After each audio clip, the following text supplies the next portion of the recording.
nakakakengkoy dyan talaga kasi, bakit ba yung ombudsman natin patola? Nakikialam. Sa halip na imbestigahan niya yung flood control, napikon siya rin sa mga fake news na na-hospital daw siya.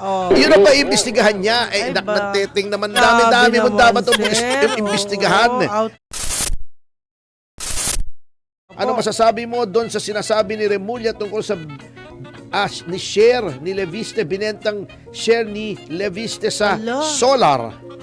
Ha? Hindi, ang nakakakengkoy dyan talaga kasi, bakit ba yung ombudsman natin patola? Nakikialam. Hindi patola. Patola. Di ba? Yung sa halip na imbestigahan niya yung flood control, napikon siya rin sa mga fake news na na-hospital daw siya. Yun ang pa imbestigahan niya. Nagteting naman Mr. Ombudsman. Ang dami-dami mo dapat imbestigahan. Bago kengkoy pa yung assistant niya, si Clavano. I-authenticate daw ni Leviste yung impormasyon na binigay sa kanila. Kayong ombudsman, di kayo mag-authenticate. Yung anonymous nga anonymous nga. Pwede niyong imbestigahan. Nasaan nyo lahat ng poder? Nasa ombudsman. Wala sa congressman. Binigyan kayo ng tip, kayo mag-authenticate. Katamaran yan, Clavano Ba't gawa mo ba kasi dyan? Paulo Santiago. Annabel Lopez. Yung sinabi ng Korte Suprema doon sa kaso tungkol sa General Appropriations Act. Yung PhilHealth. Yung pinatatanggal niyang 89.9 billion sa PhilHealth. Pagkatapos, di ba, ang nakuha pa lang 60. 60 pa lang. Nung kukunin yung iba, tiniro. So, hindi nakuha. Ngayon, pinababalik. Hindi naman binabalik. Yung kinuha, hindi binabalik. Ang ibabalik, yung pa sa 2026. Yung sa 2026 budget.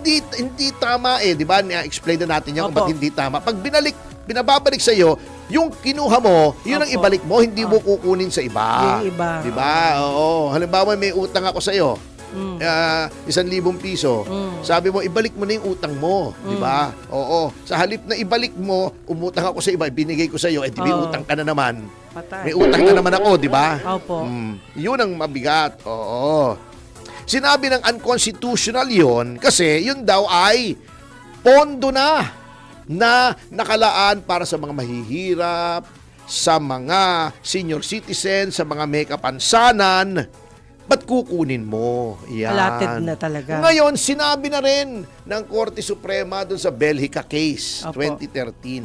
Yung pork barrel, yung mga unprogrammed funds, ay unconstitutional. Yan. Nagkaroon na ng unprogrammed appropriations. Di ba? Opo. Sa 2025. Nagkaroon na ng iskandalo dyan kasi ginamit sa flood control. Na pinagkukurakot, di ba? Meron na naman sa 2026. Sinabi na po ng second chance na yan. Oo nga bago hihingi siya ng second chance, wala na. No more chance. Parang si Bea Alonso, at saka si John Lloyd, di ba? One more chance. No more chance na yan. Okay. Sinabi na doon sa desisyon ng Korte Suprema na yung mga unprogrammed appropriations sa GAA, ito ang sinabi ni Justice Ramon Paul Hernando. Yan, medyo nagtatago yata siya ngayon. Hernando's Hideaway Hindi. Kanta yun. Hernando's Hideaway. Ole. Okay. Sabi ni Justice Hernando, hindi siya nag-hideaway dito, anong sinabi niya. Ang unappropriated appropriations ay, quote, unconstitutional in any form. Unquote yan. Bakit? Unang-una, itong mga ganito ay rider. Hindi rider yung nagmumotor, hindi. Ibig sabihin kasi sa batas, dapat, General Appropriations Act. Appropriations lang na present for, dapat appropriation is specific. 100 milyong piso para dito, 100 milyong piso para doon, 1 bilyong piso para dito. Yung rider, yan ay pinagbabawal ng konstitusyon because ito yung tinatawag nating singit Hindi pwedeng magsingit ka sa isang batas na hindi nakalagay doon sa title ng batas. Saka allocated na, di ba, sir? Oo, kasi malilito yung lehislatura, malilito yung taong bayan. Parang niloloko mo eh. May singit eh. 'Di ba? Parang isang bundle ng 1,000 piso, siningitan mo ng 100 pesos. Parang gano'n yun. O di nanlin lang ka, di ba pagbilang noon 100 pieces, pero 99 pieces lang yung 1,000, may 100 pesos na siningit ka, di 99,100 So, lang ibig yun. sabihin, may ghost pa rin dyan. Ghost na yan. Oo, kasi sabi ni Justice Hernando, Opo. they create unregulated space where discretion replaces discipline. Kasi di ba dapat nagbabantay ka? Yes. Ang nagbabantay ay ang House. Katulong ang presidente, siya ang nag-i-implement. Dapat may disiplina, may pagtitipid. Hindi porket binigyan ka ng, halimbawa tayo, 1,000 piso, lulustayin mo lahat yun. Opo. Di ba? O dapat may disiplina. Ito, nawawala ang disiplina. Kasi nilalagay nilang yung for later release. Yung sinasabi ni Auntie Claire, dinidepensa pa niya. Meron daw mga requirements yan para ma-release. For later release, yung unprogrammed appropriations. Yun nga ang sinasabi ng Supreme Court na hindi dapat ginagawa. Kasi nagkakaroon ng discretion. Ayun na. Kung i-release o hindi po pwede yun. Pag in-appropriate mo, halimbawa 100 million para sa bakuna, Yes. i-release mo yun. Yes. Hindi pwedeng hindi mo i-release. Within that day, parang gano'n. Hindi within that fiscal Within that year. period. Within that fiscal year, halimbawa 2026, i-release mo yun. Yun. Hindi pwedeng, Yun na, meron dito, maaring i-release ko to, maaring hindi. mali Malabo yun. yun. Paano yung kwenta noon? Oo nga. Di ba? Mali Walang yun. kwenta. Walang kwenta. Oo.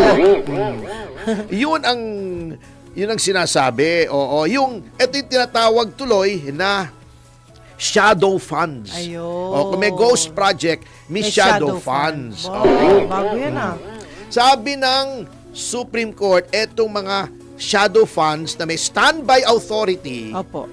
ay matter of convenience that allows the government to spend money without the specific oversight required for programmed items.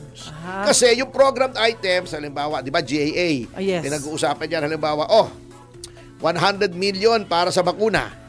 Pinag-usapan yan. Okay. Talagang dapat 100 million. Kasi bakit 100 million? Ito ang presyo per bakuna. Opo. Oo. Halimbawa, piso. Sabihin na natin piso para madaling usapan. Okay. For 10 piso, for 10 million people, 100 million. Ayun. Di ba? Opo. Napag-usapan nyo, anong ang program? Bibigyan namin ang lalawigan ng yung distrito ni Luistro ng 100 million. Tapos Pero hindi pala. pag-usapan pa natin kung i-release ko o hindi. Ayun na, patay na. Paano yun? Di ba? Walang oversight. Hindi na pag-usapan kasi hindi malaman kung i-release o hindi. May word Para saan ba yun? Yeah, sabi nila, stick to the plan dapat. Ayun ang mabigat. Dapat stick yun na. ang mabigat dito. Kaya, sinasabi, yung depensa Anti-Claire, sala na naman po kayo Anti-Claire. Siguro sumakit ang tiyan nyo nung tinuturo yan doon siguro may LBM ka nung tinuro yan sa constitutional law, absent ka, di mo. Hindi, lunchtime ngayon. LBM lang naman anong siguro sumakit ang puwet. Nagka-almoranas, hindi nakapasok. Yun. Baka gano'n na nangyari kay Anti-Claire kasi hanggang ngayon dinidepensa pa niya Parang yung depensa niya kay Pangulo. Sabi kasi, may 52% na tao na walang tiwala sa Pangulo. Sabi niya, okay lang yun.